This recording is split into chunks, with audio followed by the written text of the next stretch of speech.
excitement anywhere than a power pitcher out on the mound, and then you've got a power hitter up there, and something's going to give.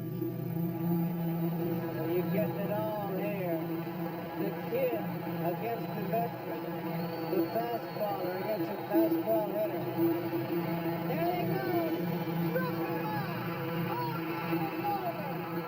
Who was the hardest throwing pitcher I ever faced?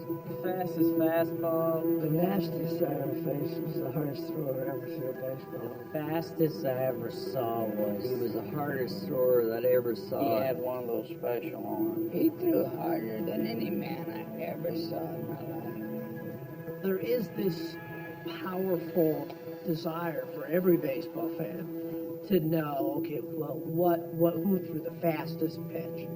It's one of the great mysteries of baseball. you just can't change the game. You know, no matter how much time goes by, everything in essence remains the same. He knows I'm throwing a fastball. I know I'm throwing a fastball. This is it. Let's see what happens. Just don't get scared when you look at the mouse wire and it says 98 up there. You be like, oh man, some people get scared, they get, start shaking and stuff. You can tell they don't want to hold it back. And you can see it in some of the batters' eyes, you can tell. If you got anywhere close to plate, you threw that hard, there was a lot of fear involved.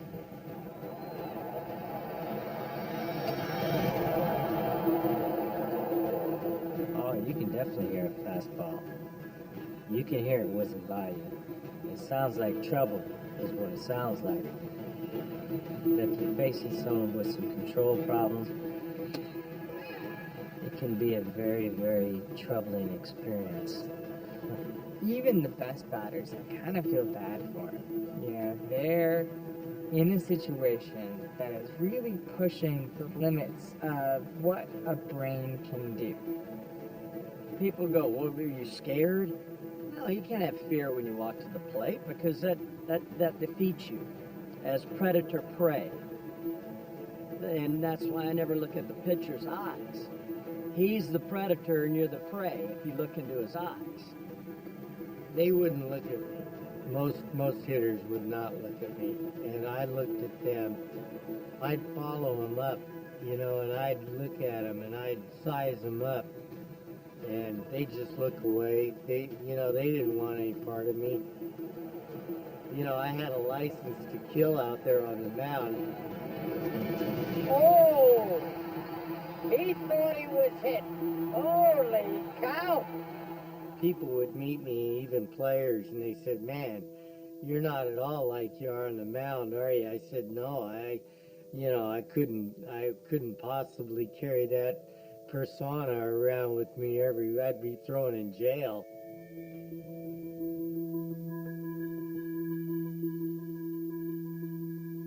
Goose Gossage. I would have to say he had the nastiest, all of it, the wind up and everything. He was very scary, he was big, threw hard, very mean. I would say he was probably the nastiest I ever faced. The arm is everywhere. Hair could be violent and shaking as he threw it. And you just hope he had home plate zeroed in there.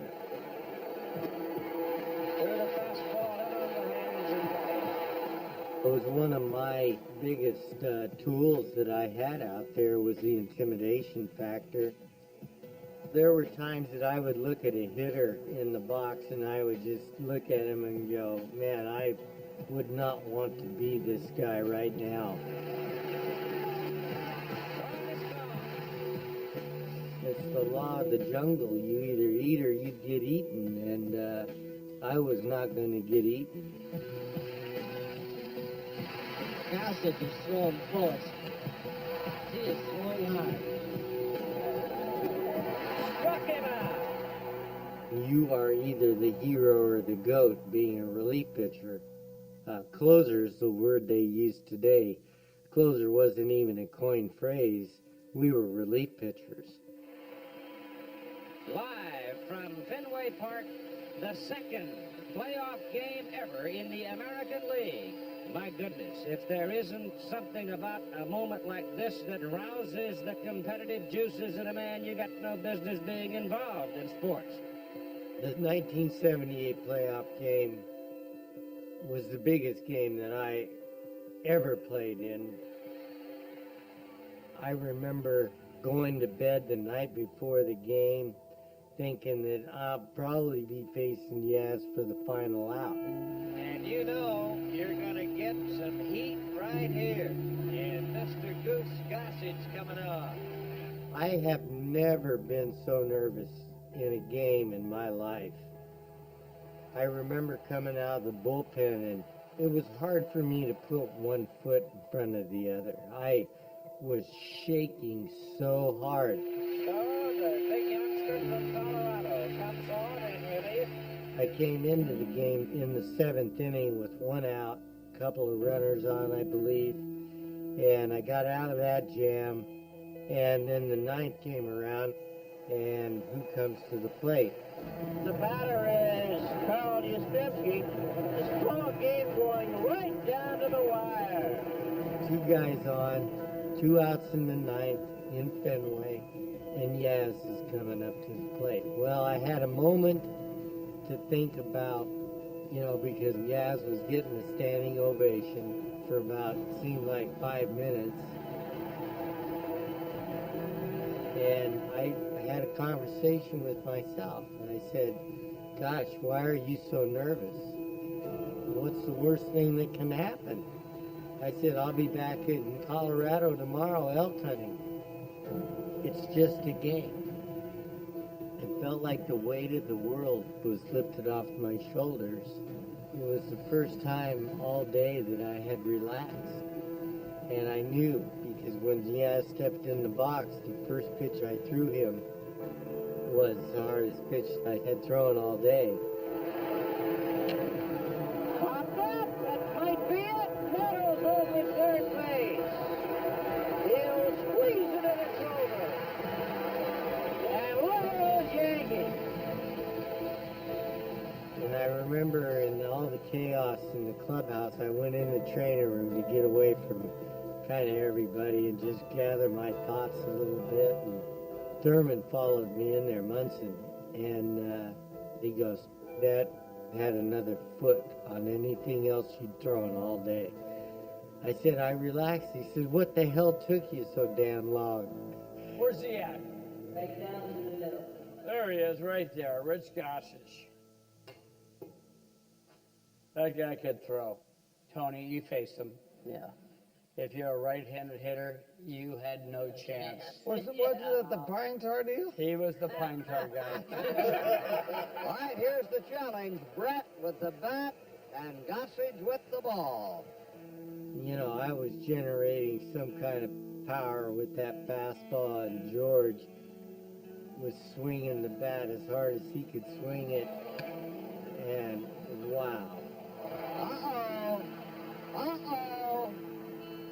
That's gone. And then when you finally hit him, they threw the bat away and called you out. That was the worst part of all. Well, what they're talking about is that he's got too much pine tar. George Brett looking around and wanting to know what's going on. There's pine tar all over this bat. Jim McClellan, the home plate umpire, lays it across home plate, which is 18 inches wide. They might be going to call George Brett out. Well, he is. He's out. Yes, Brett is out. Look at this. Brett is out. And team is back. That was the maddest human being I've ever seen anywhere in my life. We're walking off the field, and we're all laughing. I loved being a power pitcher. If I could change one thing in my career, I wouldn't change a single thing. I said even the home runs I gave up were great.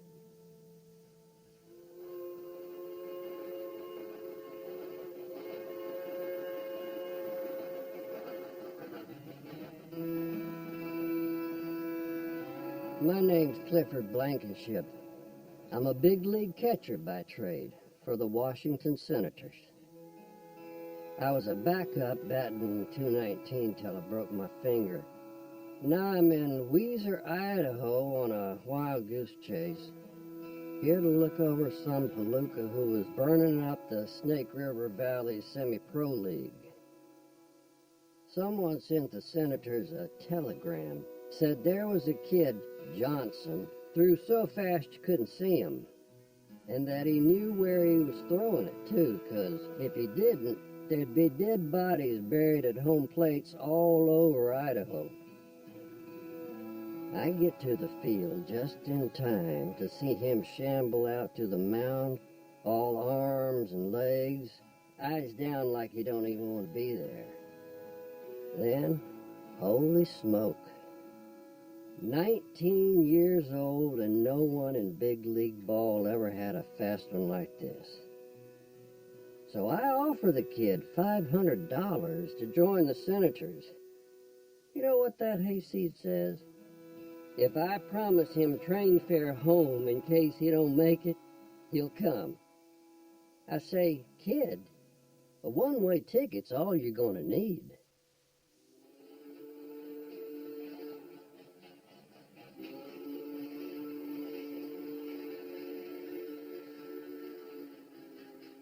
When the greatest hitter of the time, Ty Cobb, first faced Walter Johnson, he said that the ball traveled so fast that it hissed like a train as it went by.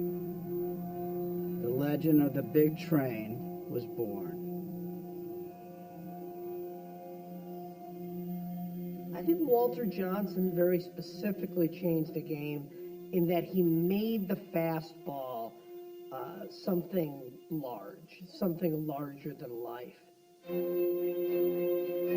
Especially in that era. Of course, that's dead ball. Nobody's really hitting home runs. The way that the game is played is Ty Cobb slashing through and stealing bases, and it was a very rough game. And here was this little bit of magic. This one guy who was a very modest individual, but he had this just amazing fastball. And they'd come from all around to see him throw. And it was exciting to people in a way that I don't think anything really had been before. If you have an exceptionally good curve, better curve ball than a fast one, or when you get out there and a base hit might hurt you in a ball game when a good batter up or something like that, well, then you want to throw him a curve if you have a real good curve. If you have a better fast one than you have a curve, if you have a real good fastball and not a very good curve, why, I'd throw him the fastball. Now people are starting to say, well, how fast is it? And as time goes on, that becomes a really important part of the game. The earliest known measurements of pitching speed were actually made back in 1912.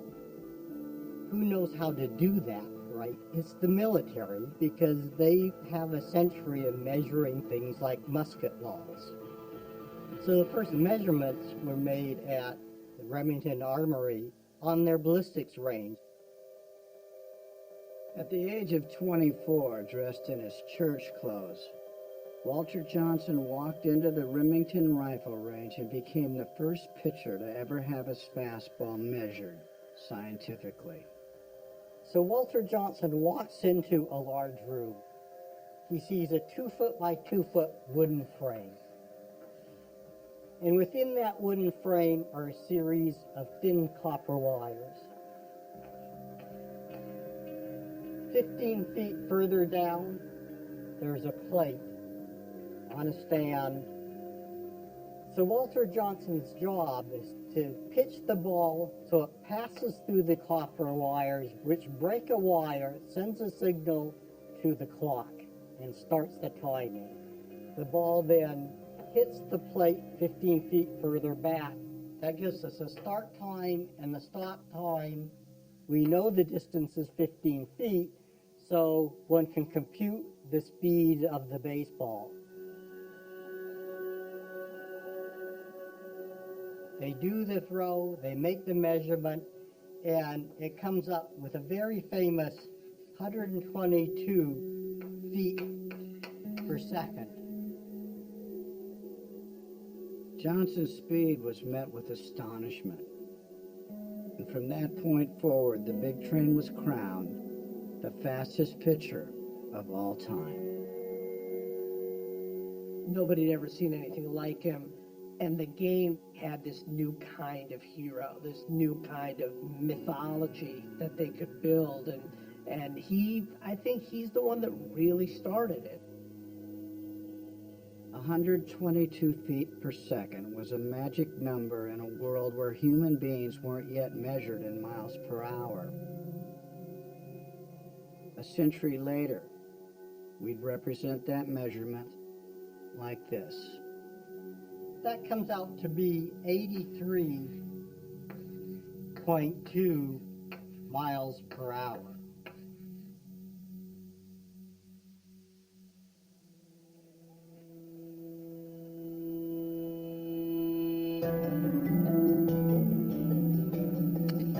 The fastball is probably the easiest thing to see because we have a radar gun. But it's probably the hardest thing to scout.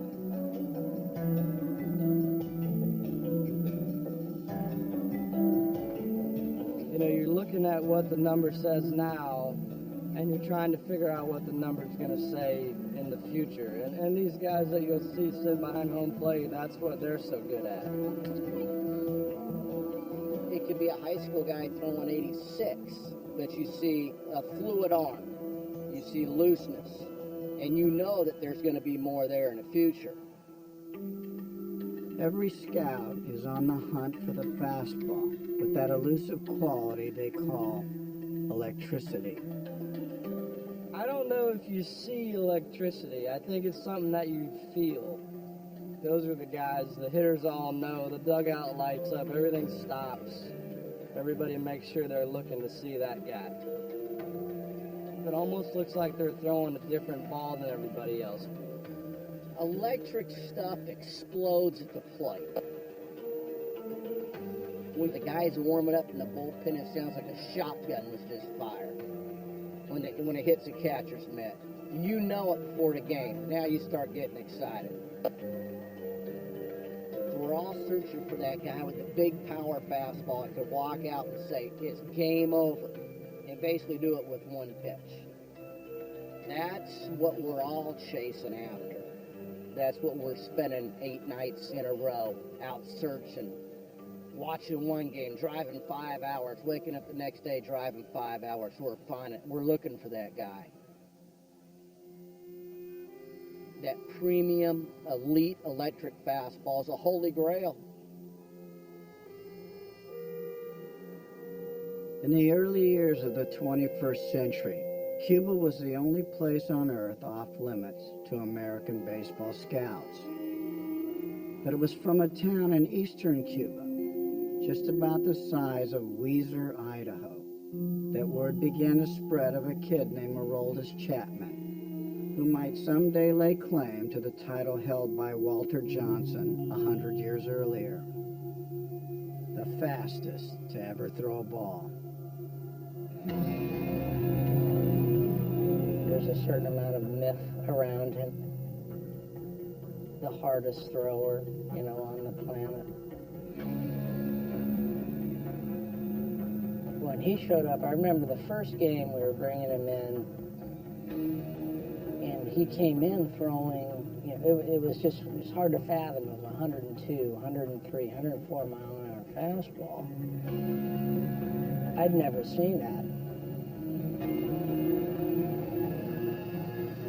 That was the wow moment.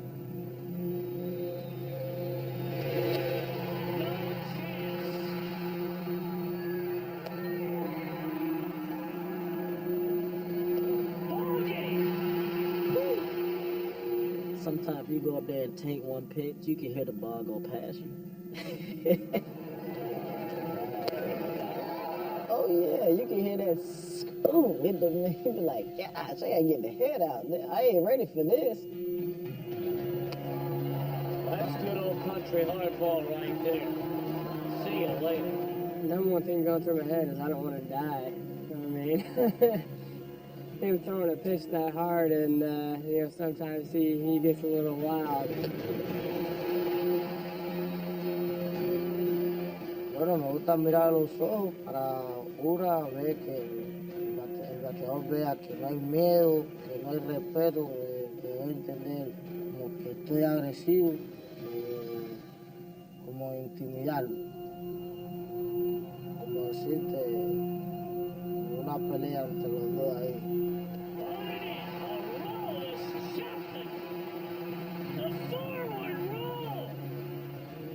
Just 3 weeks after coming to the major leagues, Chapman wrote a number on the radar gun that had never been seen before.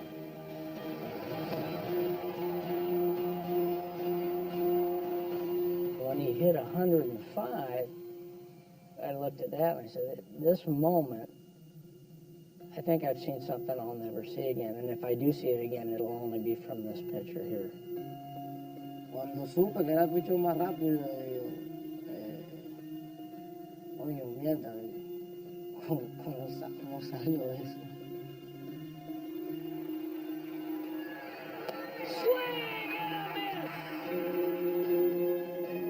El primer movimiento a lanzar hizo como si estuviera bailando y fluir mi movimiento. No sé, eso es algo que pensé que me dieron, fue una bendición que me dio Dios, creo, ya no sé.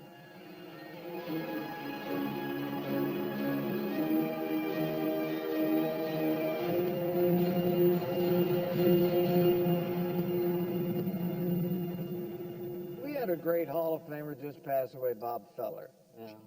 I mean, and they talked about him, they timed him with a motorcycle, Right. or he says that, but at 104. I mean, did you know people that talked about him? Oh, yeah. I played with guys that faced Feller when it was in his prime. And as he was unhittable. Yeah. Yeah. Ted Williams always said it was the toughest pitcher he ever seen. Well, that that's ends enough that. right That there. ends that. That's exactly what he said.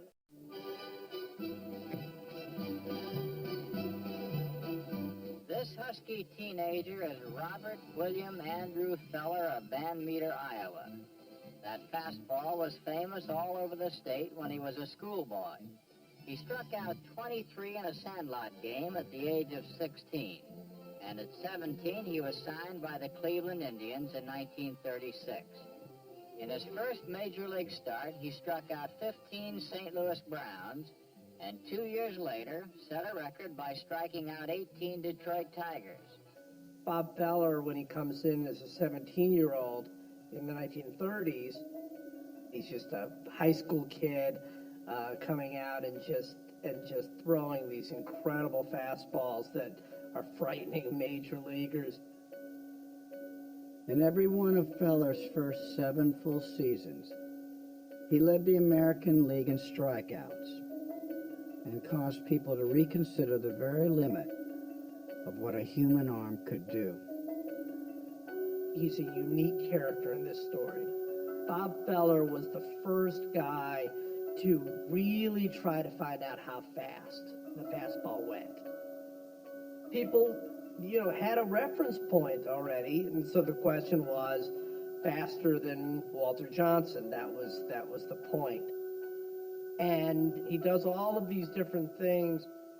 He races a motorcycle with a fastball. He tries to throw it through some army contraption. Bob Feller, pitcher for the Cleveland Indians, takes time off in the nation's capital to demonstrate his cannonball delivery.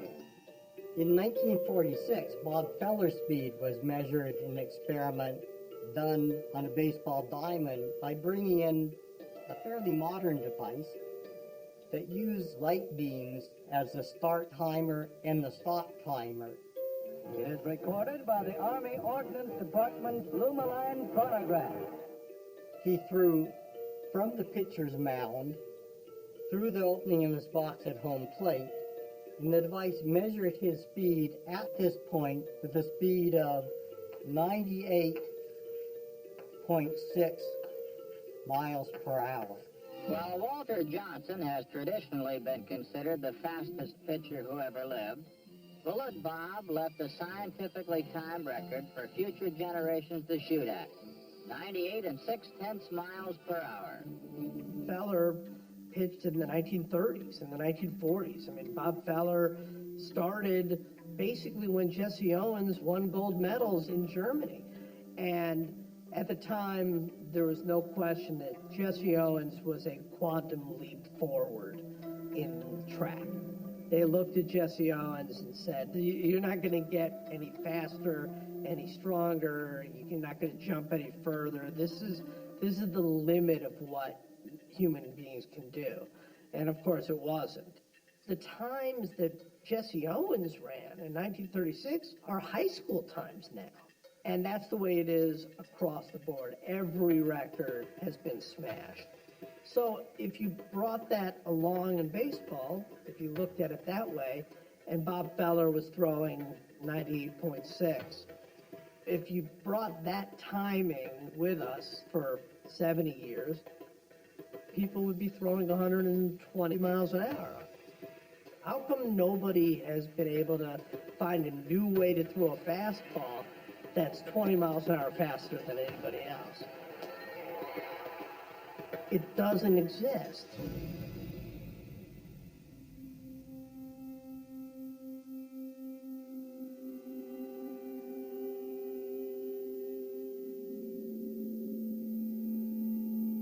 Baseball starts and stops with the starting pitcher. I love my fastball. I love it.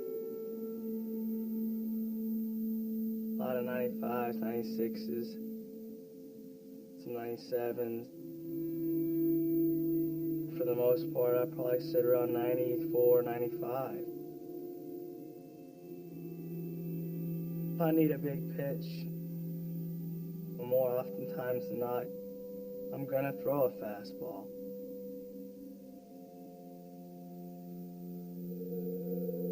There's no better feeling than throwing a fastball by somebody, especially for strike three.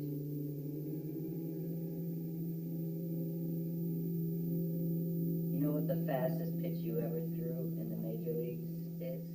And I think it was in 2010 in Detroit. I faced Johnny Peralta. It was in the 5th inning. I was over 100 pitches, so I knew this was going to be my last inning. And the 0-2. Swinging a miss. He was through it right by him at 100 miles an hour. I definitely looked up there and said 100. I mean, I never envisioned myself going 100 miles an hour. I mean, that's crazy. And everybody's like, oh, you know, that guy's juice. You know, guys razz me a little bit, but no, if that radar gun reads a hundo, that's what I threw. Gibson threw hard, but he threw the hardest low fastball of anybody I'd ever seen. You know, Koufax and those guys, you know, up here, around there, but Gibson could get it down here. I guarantee he was still around 100 when he got it right around in the knees. I couldn't believe it. That's when I first got to the big leagues. I'd never seen that before, you know. I mean, never. And then I swung at it. I couldn't. Let me ask you a question. Were you ever fearful that he would hit you? No. Because he had the reputation. I know. Didn't he have the reputation of heck just yeah. hitting people? Yeah, but he was never wild. It was one of those things. If you hit a home run off of he would walk up to the cage before the game and say, "I'm going to get you today." Yeah. He told hitters, "I'm going to get you today," and he hit him.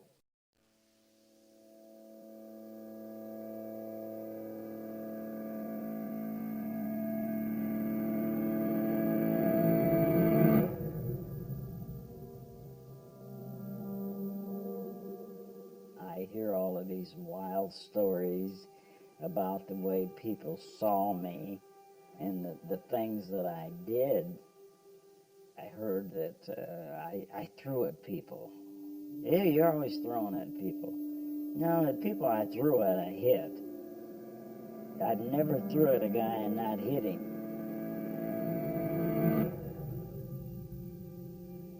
you're actually trying to hit a guy, I would say that you probably aim at his ribs. He can move his head, he can move his legs, but the middle part of his body is very difficult to move.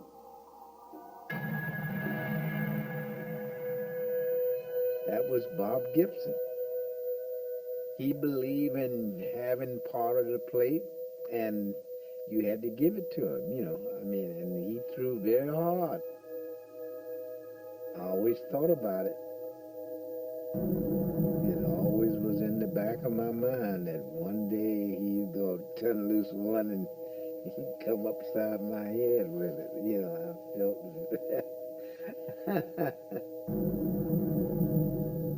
Bob Gibson told me one of the greatest quotes that I've ever heard. He said, half of that plate's mine. And he said, now you got to figure out which half I'm coming after. He was just a great competitor. His whole disposition, you know, that he wanted it more than the hitter wanted to hit him. When he got tougher, he could reach back inside and get a little bit more when they needed to. I hit a squibber that Q shot it up the middle for an RBI single, and the next at bat he drilled me in the arm. Boom, right there. Still have a mark. He tells me now, because I've said it a lot of times on there, he said, I didn't hit nearly as many guys you guys think. Look it up. Gibson would look in like this. Yeah. He couldn't see, though. He couldn't see, and that's what, all of a sudden, the catcher's putting the sign down, and the shadows he couldn't see, and Bobby going like that, and the hitters the next day say, why in the hell are you looking at me like that? And Bob said, man, maybe I'll just do it every time, where I can see or not.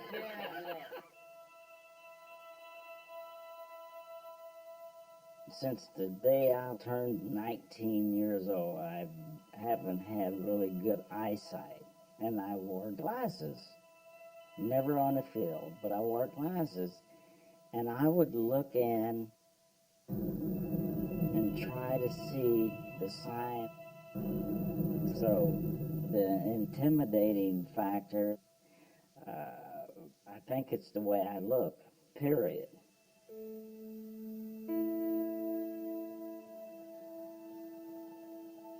I think one of the reasons that they viewed me as this ogre is because I was a black kid. White kids did the same thing, and nobody even thought about it, but I did it, and I was this guy, you know, this monster, and that wasn't going to hold me back. And I don't imagine I did anything to dispel any of that, you know, but I don't know where that image came from. I guess it was because I was who I was. You're not an angry guy. You're not I'm not angry now. I was then. We never got any runs.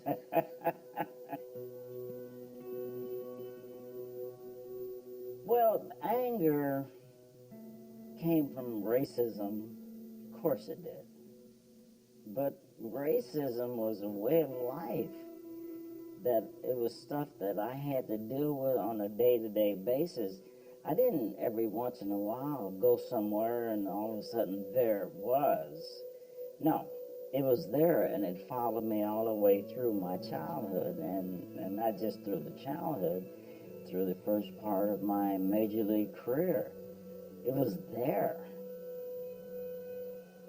That fueled a lot of the anger that I suppose I projected. I don't know. I'd have to be on the outside looking in. All I knew was the way I felt. And I felt that I had to be better in order to get just as far, and I was determined to do that. In 1968, Bob Gibson delivered what by many measures was the greatest season any pitcher ever had in Major League Baseball. In 1968, I was in a zone that entire year that the age of 32, I was probably as bright as I ever was going to be. I was strong as I ever was. I had complete control over the game. I felt like I could throw the ball anywhere I wanted to throw it. That's the zone that I was in. And I was in this zone for a complete year, which is kind of unusual. You might be that way for a game or two, but not for a full year. Hoot won 22 games, including a record 13 complete game shutouts. His earned run average became one of baseball fans' magic numbers, like Hank Aaron's 755 home runs or DiMaggio's 56-game hitting streak. 1.12, a staggering 35% lower than the next best figure ever recorded in the live ball era. You know, you talk about angry, but look, I lost 9 games that year. Because if it wasn't a 1-0 game, I didn't win. And I would sit by myself on the bench, and nobody would come near me because I was pissed off. You know, just get me a run. And my roommate, Kurt Flood, we'd get 1 run. He said, "Okay, roomie, we got it. Hold 'em." He thought that was funny, but that was not funny at all. In Game 1 of the 1968 World Series, Hoot capped it off with the most dominating performance in series history. A 1-2 pitch to Cash. Struck him out in the blazing fastball. The 2-2 pitch to McCollum. Struck him out. Got him!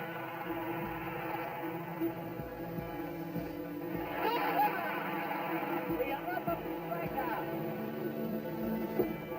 He struck him out swinging.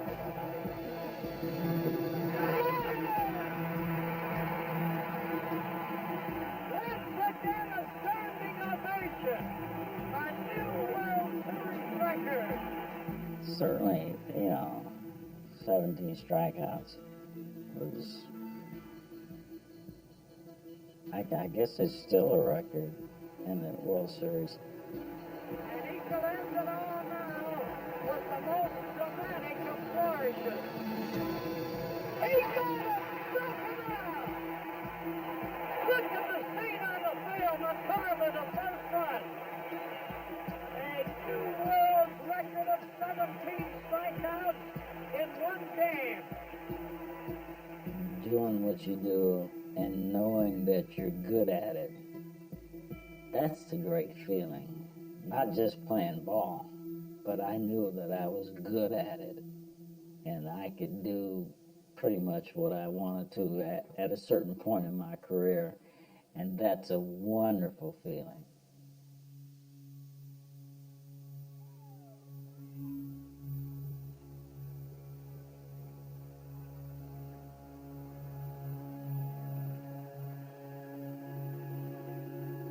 Nobody's gonna give me anything. I need to work for it.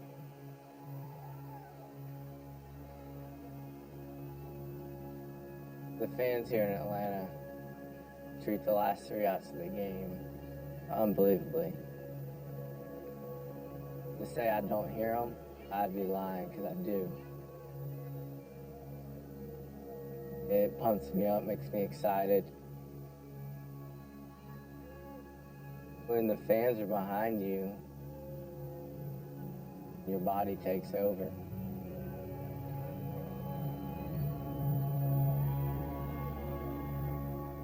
That's hard to explain, but it seems like it happens every time. You have complete trust in yourself that if I throw this pitch, I'm going to get the guy out. You need to believe that you're going to throw a pitch for a striker, or maybe throw it by a guy. That's just a way of thinking that you have to have. there's no way I can't strike this guy out.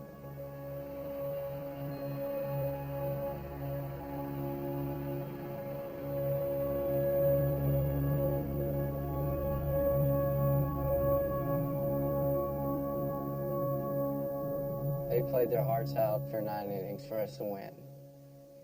And for me to come in and blow a save and lose the game because of that, you know, in my mind, that's unacceptable.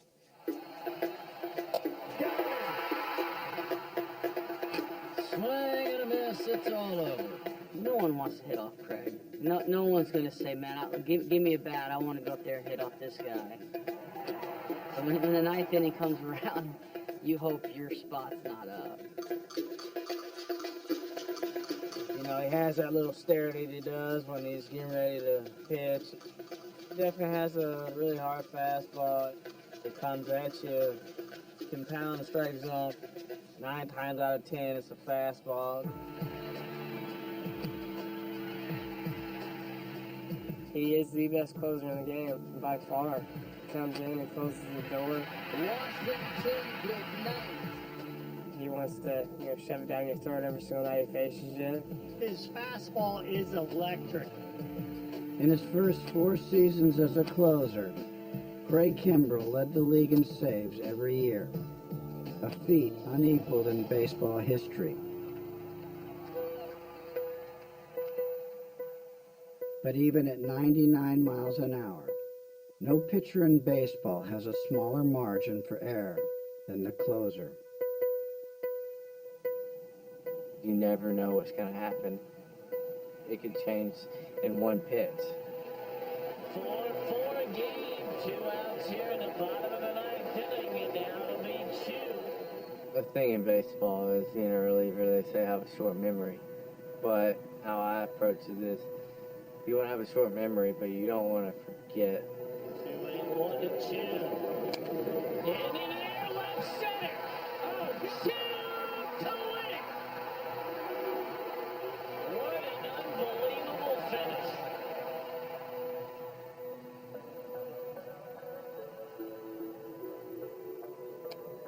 I threw him a fastball middle away. Since Chu hit it out of the ballpark.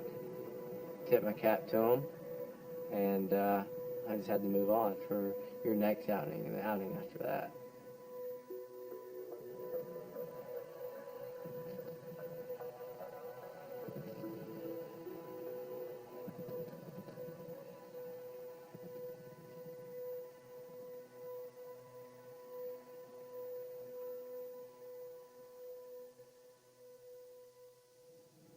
What's the difference between a 92-mile-an-hour fastball and a 100-mile-an-hour fastball? Home runs.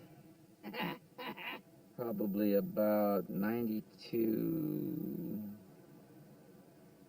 Probably about that much. And that much can make so much of a difference.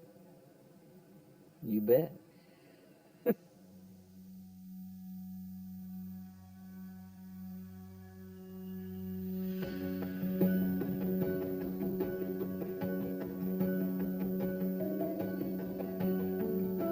If the 2 pitches were thrown together, when the 100-mile-an-hour pitch reaches home plate, the 92-mile-an-hour pitch would still have 4.5 feet left to travel.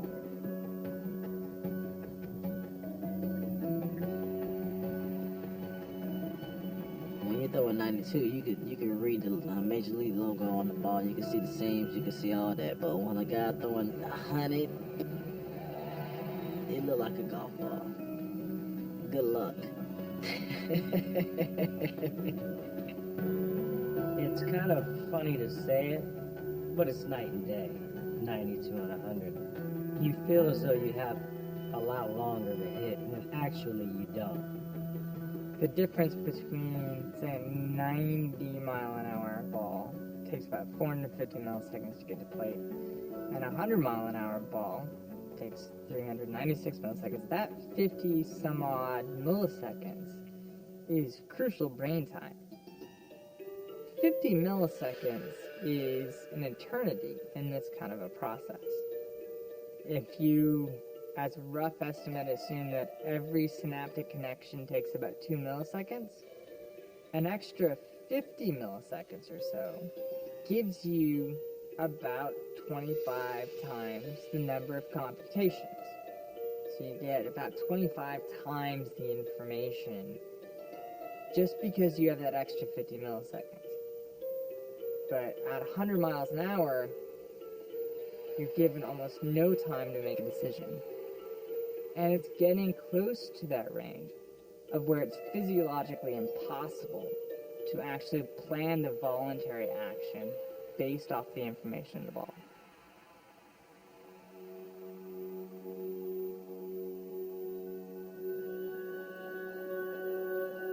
When the pitcher's mound was set at precisely 60 feet 6 inches from home plate, the game of baseball was set in perfect balance.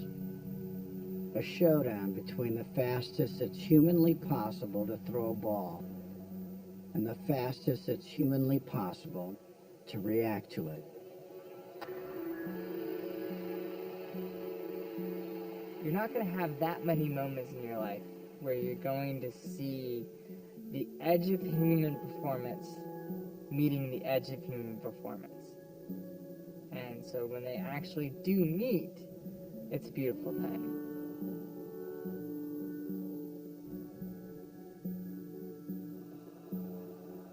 The pitcher is pushing the limits of how fast a ball can go.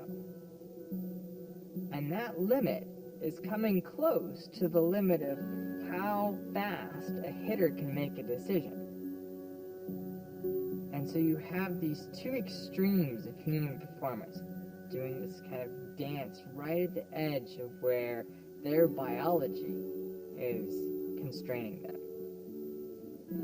We have these very basic events that are going on, throwing a rock and hitting it with a stick. And it's only when we realize how hard these things are, how precisely balanced batters and pitchers are, that we really come to appreciate the beauty in this and the marvelous way that the game is set up to make this balance fair. The pitcher winds up. As the pitcher's arm swings around, the hitter's brain can make a little prediction as to roughly the trajectory of the ball before it's even left the pitcher's hand. And then the pitch is released. A 100-mile-an-hour fastball reaches the plate in 396 milliseconds, faster than the blink of an eye. Anytime that you blink is by you. That's how hard the fastball is coming to you if it's 100 miles an hour. If you blink, by you. Unlike any other sport, the game comes down to what a person can do in less time than it takes to say the word fastball. Imagine we start a clock as the pitcher releases the ball.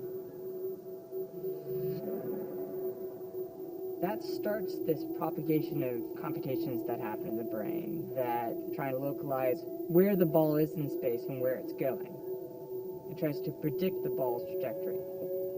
The ball is moving too fast for you to be able to track it with your eyes moment to moment. Your eye is rushing ahead to the point where you expect to see the ball. You don't know exactly where it's going to be, but you're making your best guess. And you have a couple hundred milliseconds at best to pick the next position where you're going to put your eyes. So right at midway, you get one glance at the ball. That's your decision point. You better be planning your swing now if you're going to hope to hit the ball.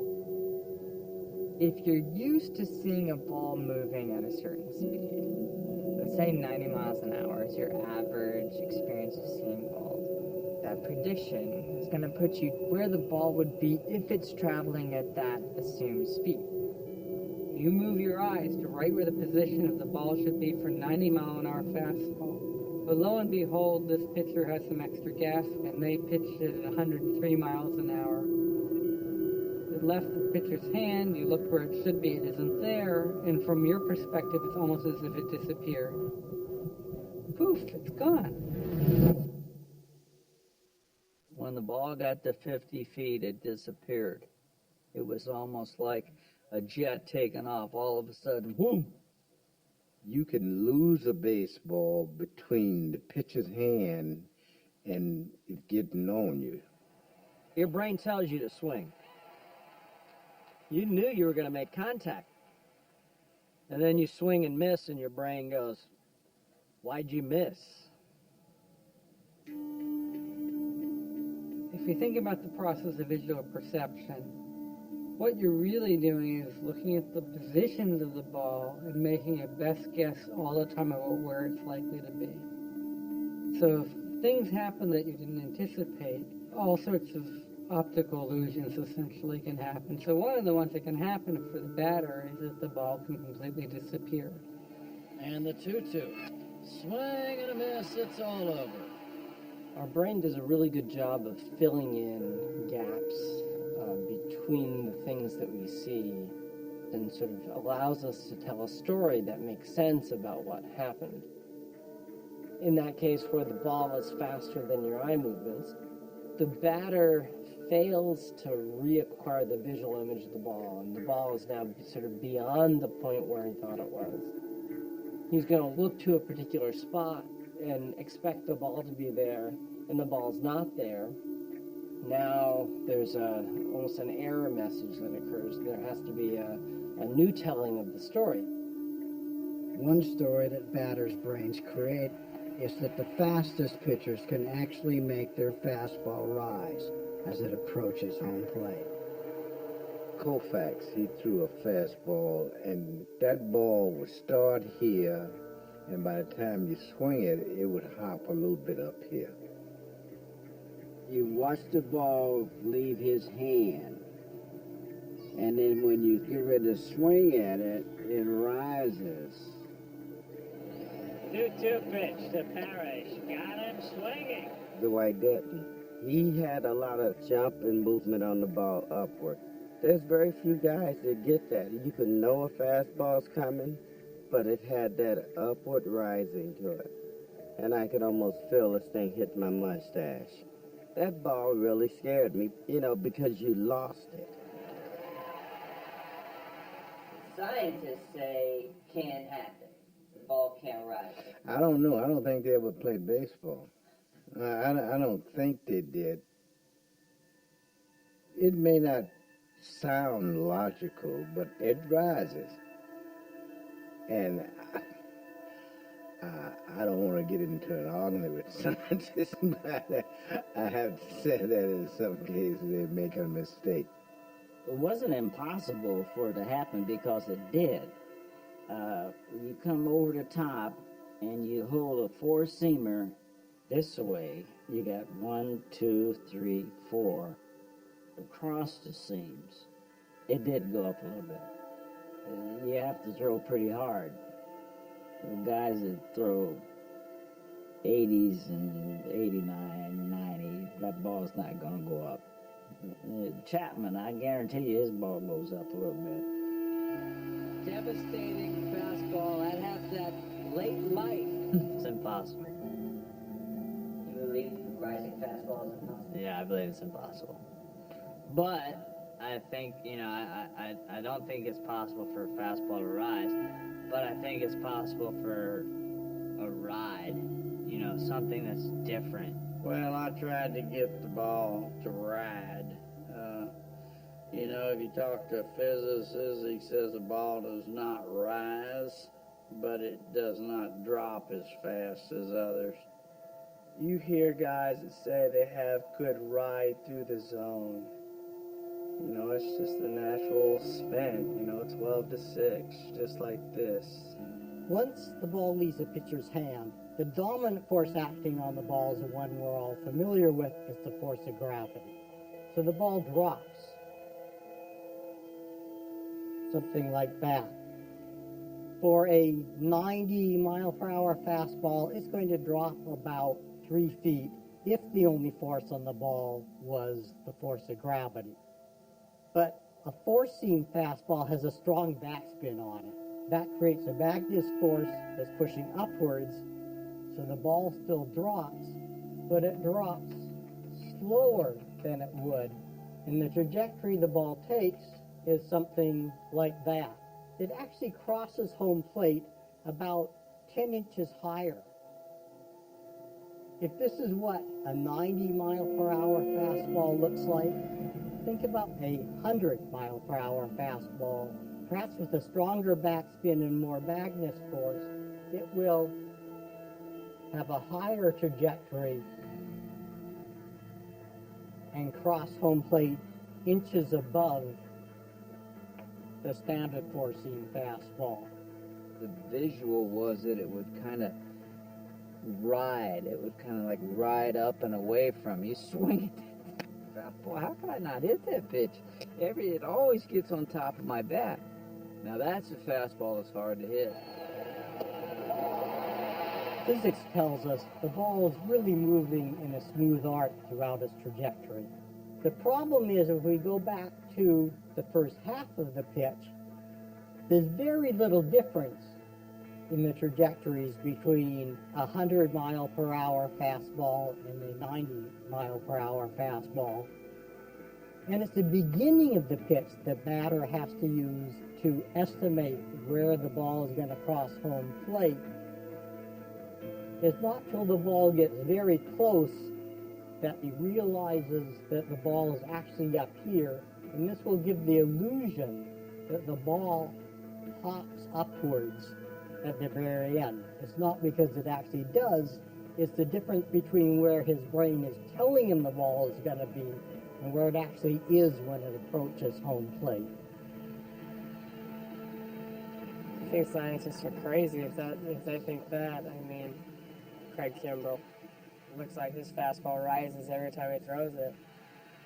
They need to grab a helmet, grab a bat, and get in the box because they don't understand what's going on up there.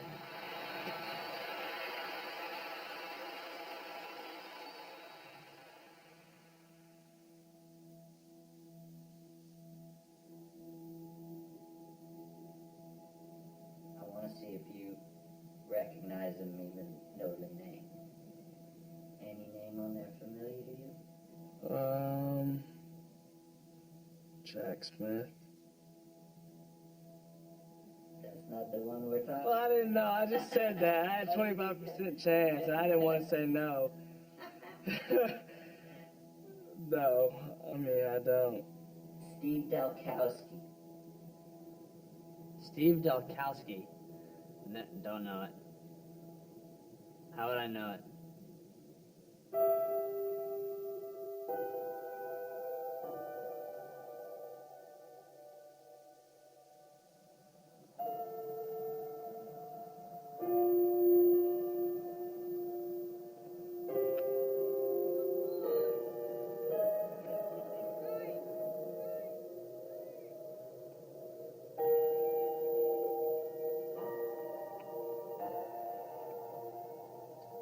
Show you something. I ask you to tell me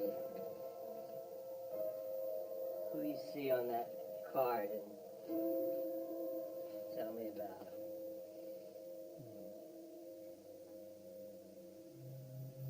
Well, the guy that kind of sticks out is Steve Dalkowski. What is it? That guy right there, can you Steve Dalkowski. 1963 Rookie Stars. Oh my God. I want you to take a look at this card and see if there's anybody there you've heard of. Speaking of the fastball. Oh yeah. This Dalkowski, he's legendary. There's no man on earth that ever had more talent. No man. There's a man that if he could have gotten it over, I really believe could have just made his living just throwing fastballs.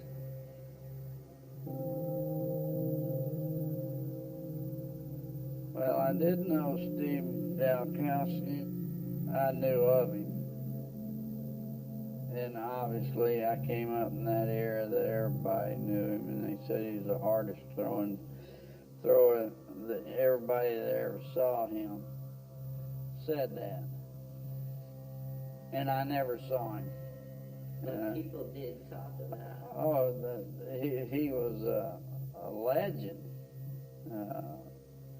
And you hear all these stories about him.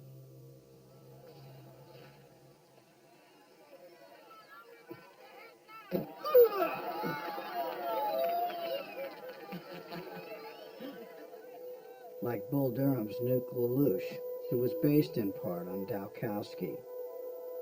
Or Sid Finch, George Plimpton's imaginary pitcher who threw 168 miles per hour. The story of Steve Dalkowski sounds like pure myth, but it was real. Tell us what we're looking at. What did that arm do? Threw a ball faster than anybody that ever lived. Anybody. The nastiest I ever faced was the hardest thrower ever threw a baseball, was Steve Dalkowski. You know, you get into discussions about who threw the ball the hardest. Well, this guy will come up in every conversation that the guys played back in the day saw this guy throw. They said that he was the hardest thrower that they ever saw. And this is hard to believe, and as you get older, the stories get bigger. But I was there. Steve and I played together for 2 years in the minor leagues. He's sort of a cult figure in a way because he never played in the major leagues. We were teammates in Elmira in AA, and he was running in the outfield one time, and I said, Steve, can you throw that ball through this fence? And it was one of my sixes. He said, I don't know. And he hadn't even warmed up. He grabbed the ball and just fired it at the wall and threw it right through the wall. I said, I guess you can. One game he broke my shin guard, split my shin guard.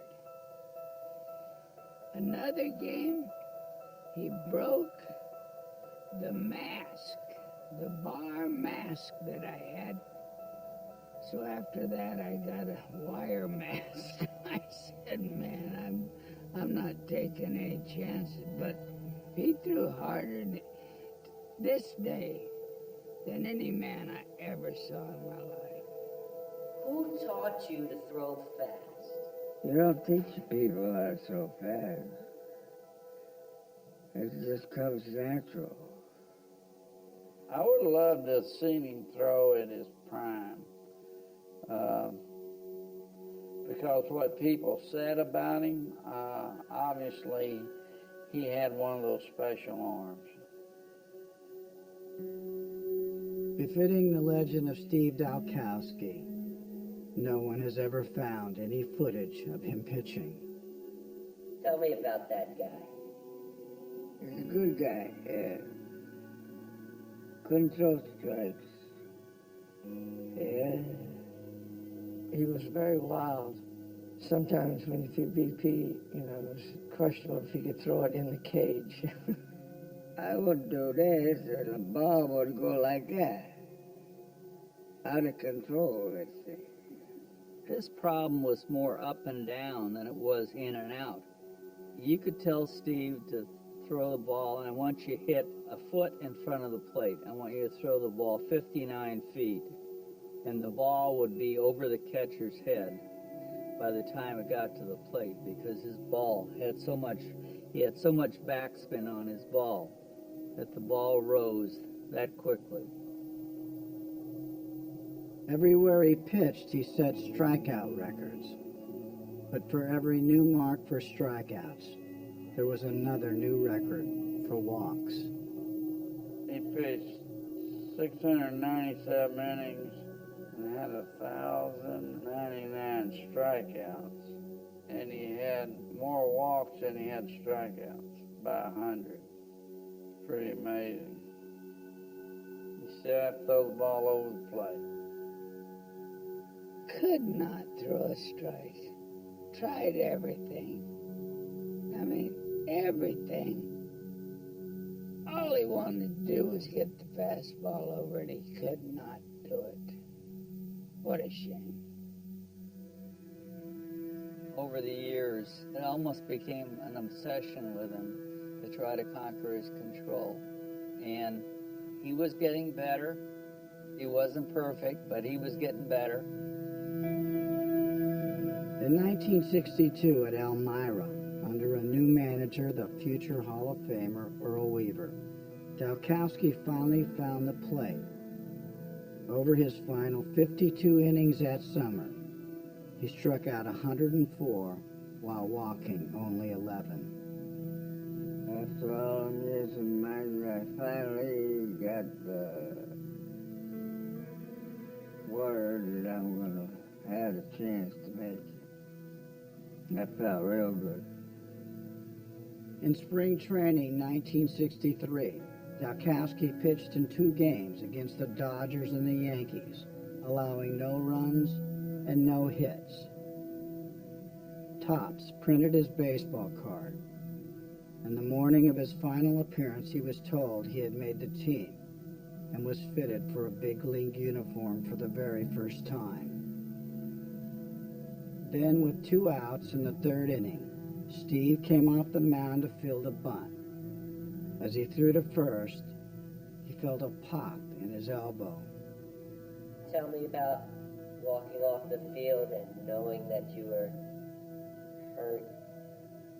I said, why me? And I started crying. Yeah. Steve went back to the minor leagues. He would never throw a pitch in the majors. I felt so bad about him because when he was trying to get it back, you could walk downtown at 1 o'clock in the morning, you'd find Steve sitting down there with a bottle of wine. I mean, it really, really tore at his heart. It's a shame that a talent like that never got there. It's a fragile deal, and if the wrong thing happens, you never know. He's just somebody that was unable to conquer his control. And it's just unfortunate that he never made the big show. If he'd harnessed his control and gone to the big leagues, I think he would have been one of the premier fastball pitchers, ever in baseball.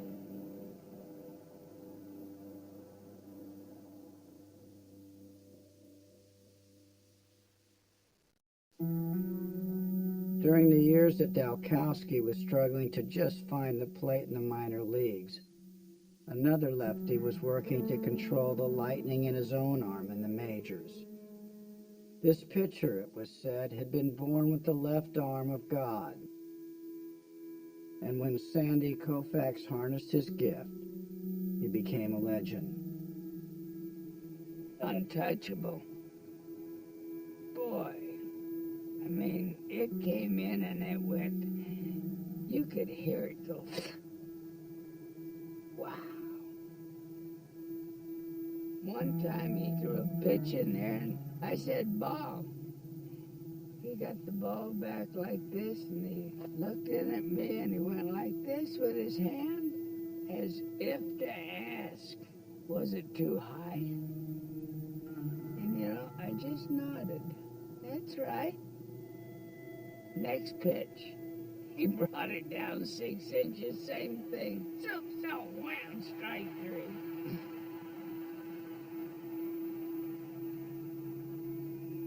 What a grand thing to sit back there and see this.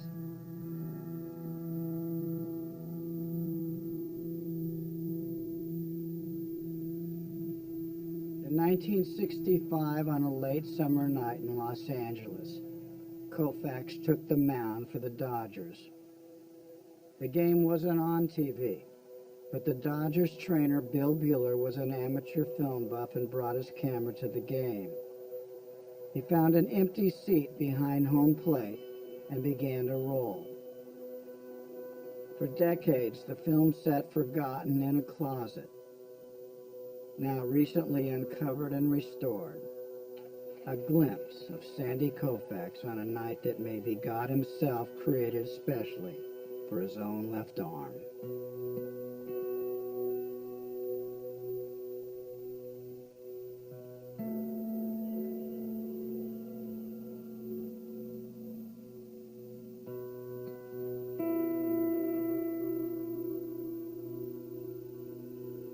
Batter after batter, Koufax was pitching with mastery, precision, concentration, and a fastball that split the night. With his handheld camera, the Dodgers trainer was capturing history. Till there were 2 out in the third, and Bill Bueller ran out of film. Only the 29,000 at Dodger Stadium that night actually witnessed what happened next. Through 8 2/3, 26 up and 26 down. And to capture the final moments, there was nothing but the Hall of Fame voice of Vin Scully on the radio, making imagination real and baseball that night perfect.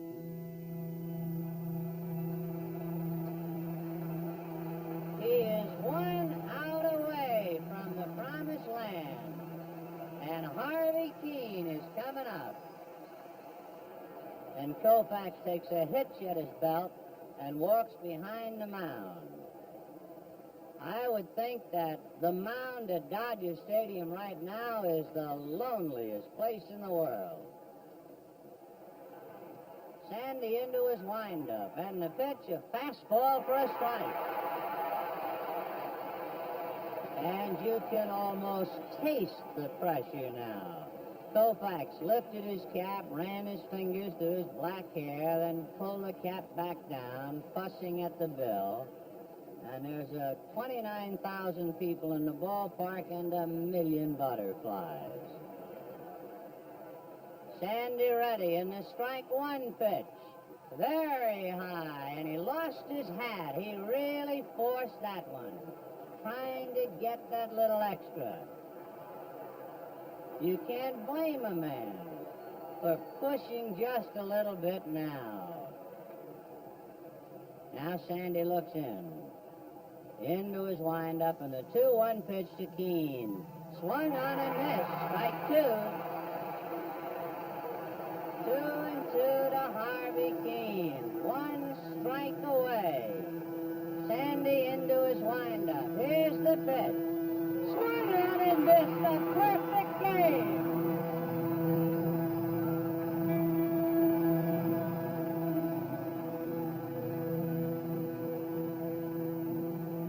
A warm summer night, a golden voice crackling over the airwaves, and a fastball no one could hit.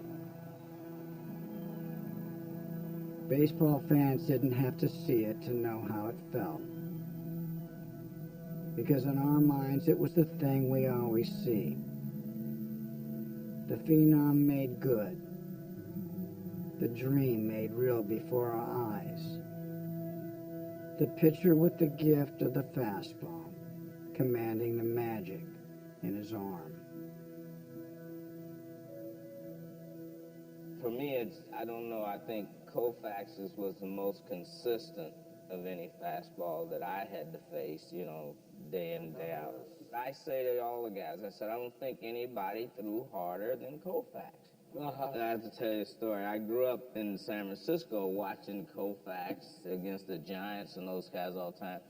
As a kid, you said, man, I just want to face Sandy Koufax. You get that in your mind, you want to face him, right? So my rookie year, we're going to Dodger Stadium, and Koufax is going to pitch the next day. Validation. And I'm like, man, I can't wait. And the guys on the bus look at me like I'm crazy. Are you stupid or what do you want to do, right? So, and I find out the next day I was stupid, right? So I mean, honest, it took me 2 at-bats before I even fouled a ball. Uh-huh. Right? He just blew me away the first time, the next time, then I fouled the ball, right? And I came back and I told one of the guys, I said, I got him now. He struck me out, see, right? So I go back up and I hit a pop-up. I said, I told you I got it.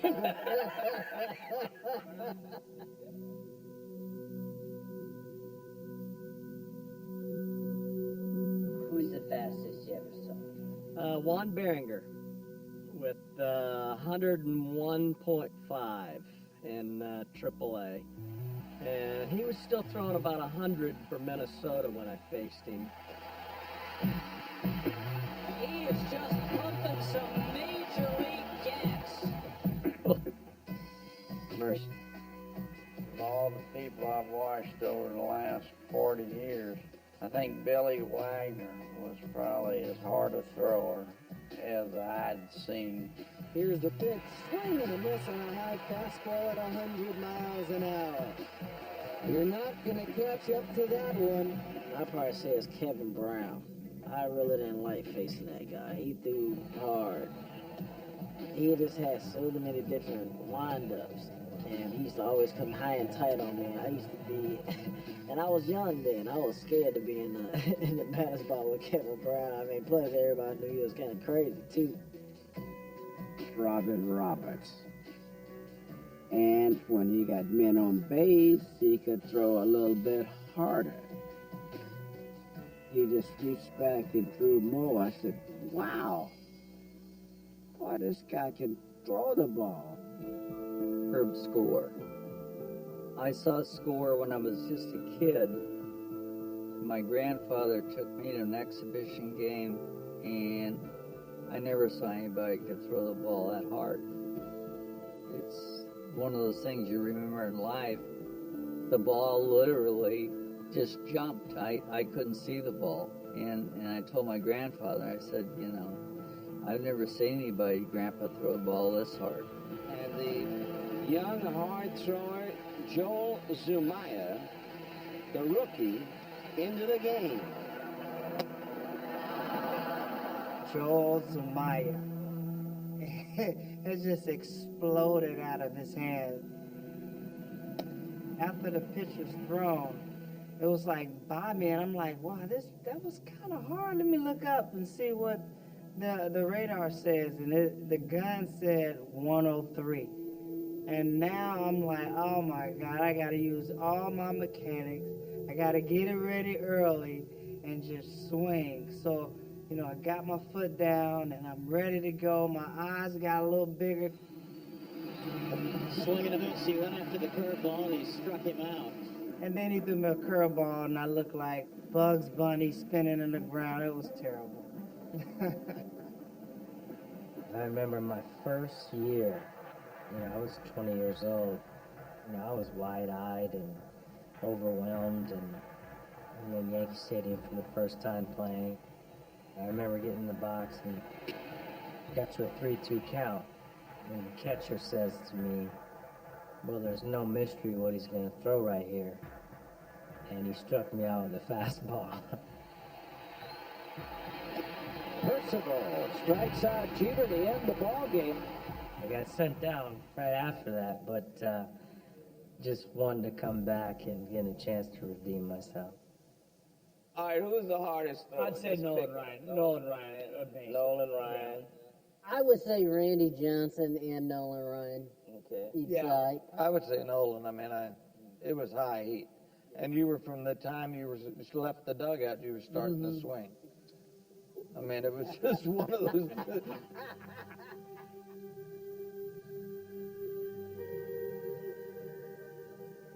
You know, when I threw a fastball right and I stayed with it, I knew as soon as it left my hand whether it was the right pitch and it was thrown correctly. That was a gift.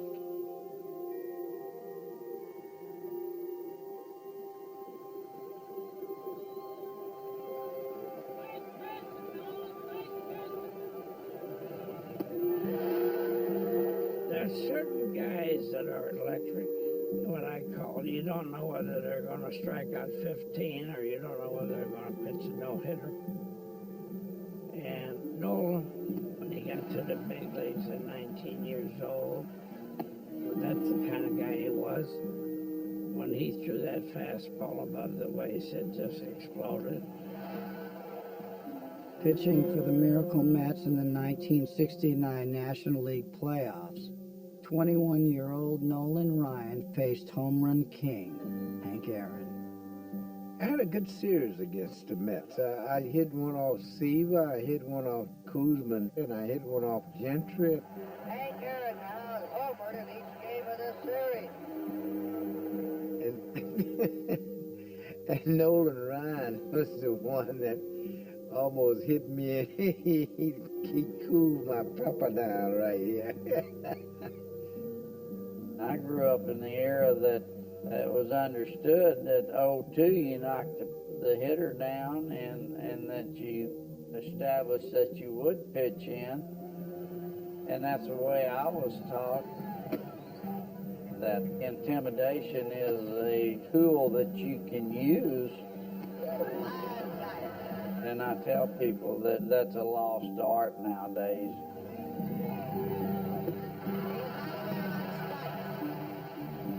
Nolan had this edge about him, and he was not afraid to throw one under your chin. I'd get goosebumps. It's ridiculous to say, but I could have got hit in the head and died at home plate against him. You know, I mean, there was a lot on the line there. It was a damn scary at bat. Nolan Ryan was my last year. And I says, Nolan, don't hit me. I'm retiring next year. Please don't hit me. I want to be able to play golf when I retire.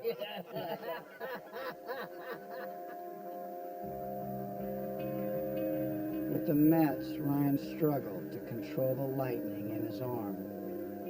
I just threw as hard as I could for as long as I could. There were times, you know, that when I released the ball, I didn't know where it was going. It's kind of like what Oscar Gamble said. He said, a good night tonight's 0 for 4 and don't get hit in the head, you know. In 1971, when the Angels called the Mets looking to trade for pitcher Gary Gentry, the Mets refused. The Angels settled for their second choice, and Nolan Ryan moved to California. Nolan Ryan, when he first started, was incredibly wild. So when the trade came in and the headline, is he Rex Barney, is he Sandy Koufax, there was a lot of reason to believe that he was Rex Barney. The great line about Rex Barney was that he would have been a great pitcher if the plate had been high and outside. And Nolan Ryan could easily have become that. What nobody knew about him, and I don't even know if Nolan Ryan knew about himself, was that he had this extreme competitiveness. So he had the great arm, and he had this just hunger to be successful every single day, every single pitch.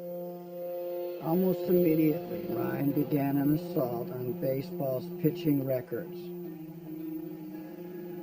First came the single-season mark for strikeouts.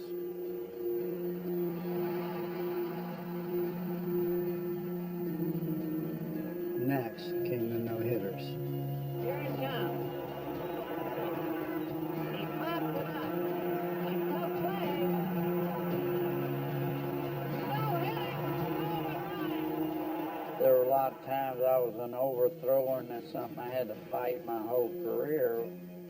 But once I got control of that, I became more effective. And I knew if I hit my spot, they weren't going to hit it.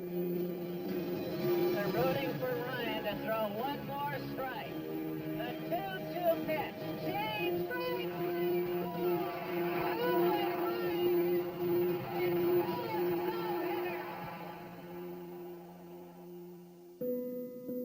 4 no-hitters equaled Sandy Koufax's record.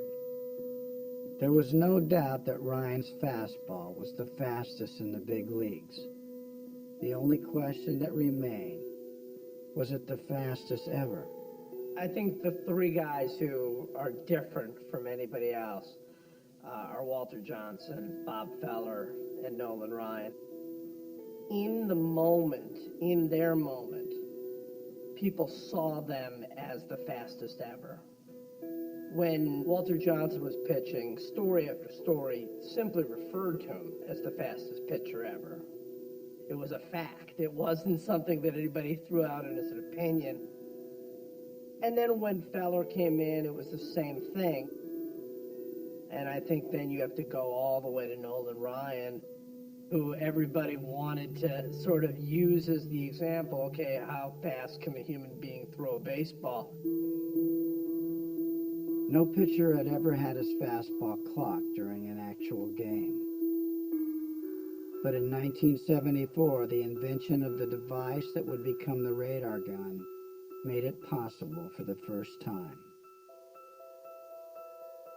We have a coherent infrared radar located in the press box at Anaheim Stadium. And we send an infrared beam down over the catcher and umpire's head. They had me go out and throw some warm-up pitches.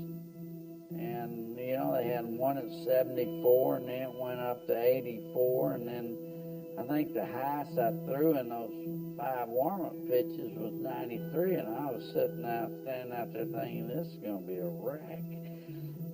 Because it was all sheer speculation of what people threw.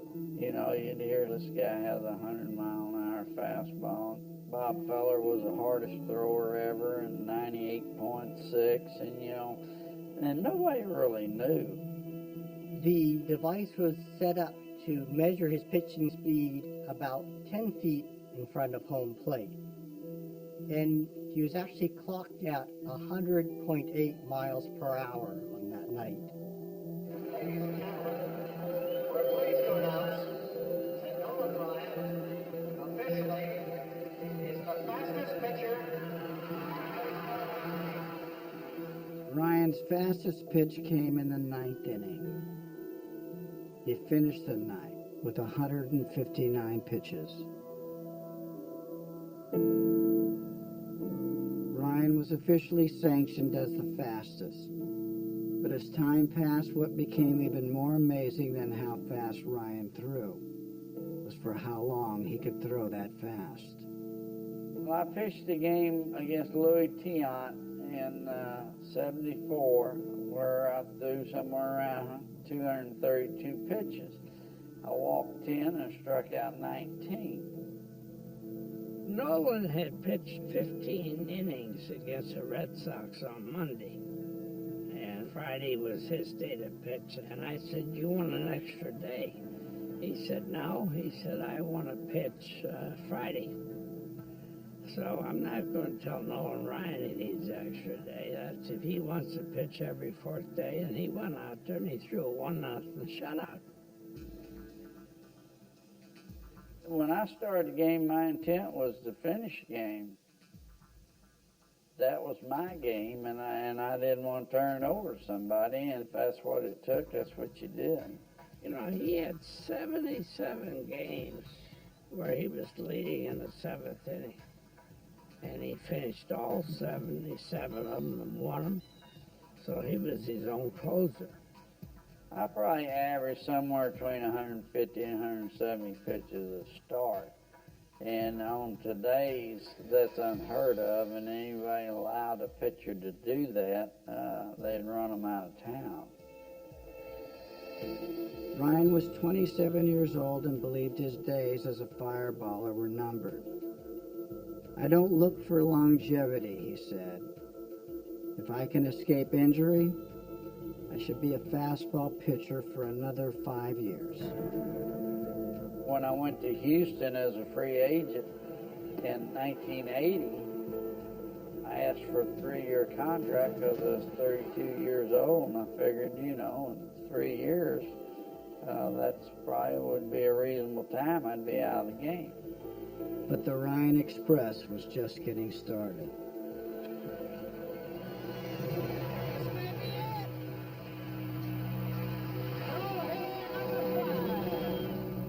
First, he pitched his 5th career no-hitter, a new record. Then at age 36, Ryan broke Walter Johnson's all-time strikeout record, a mark that had stood for 56 years, longer than Babe Ruth's career home run record. And there's the record breaker. 3,509 strikeouts. 5 years later, Ryan became the first 40-year-old to ever lead the league in strikeouts.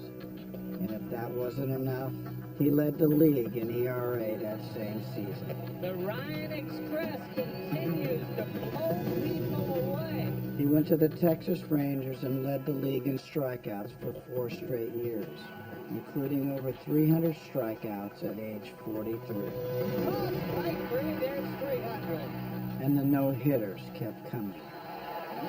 Into a career 7th no-hitter at the age of 44.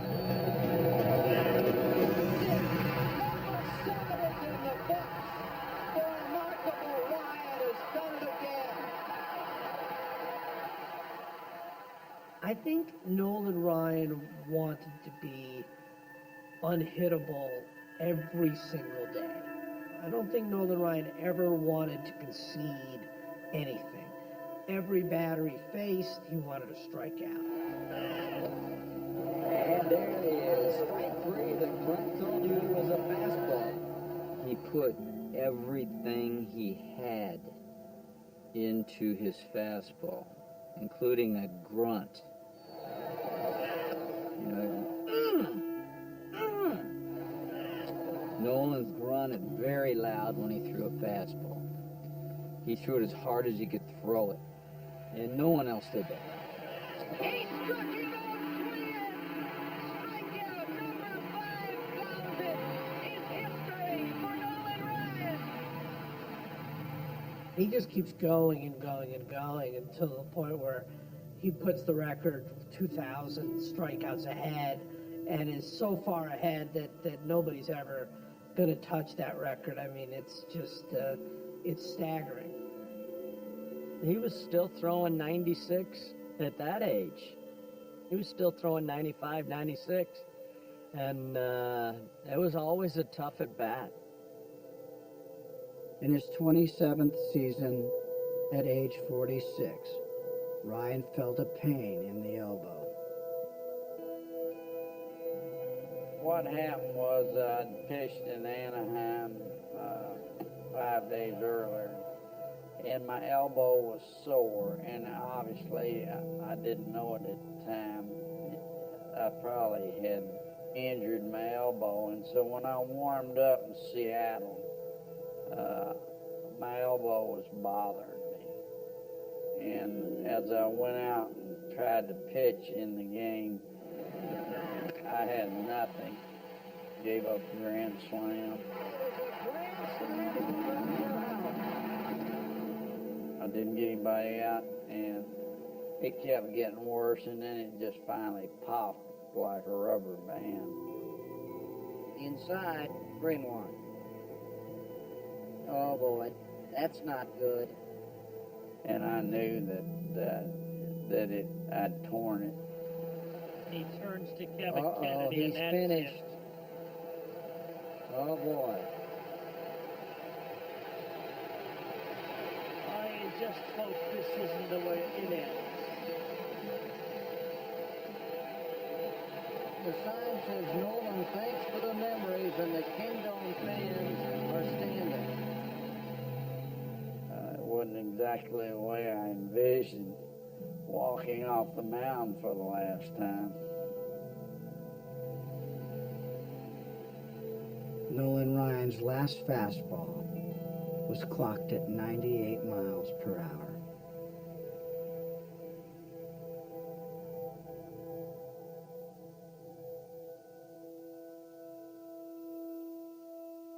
To compare pitchers from different eras, fastballs thrown in different conditions, measured in different ways, and marveled at by different generations. This is the question that every baseball fan wants to answer. Who really threw the fastest ever?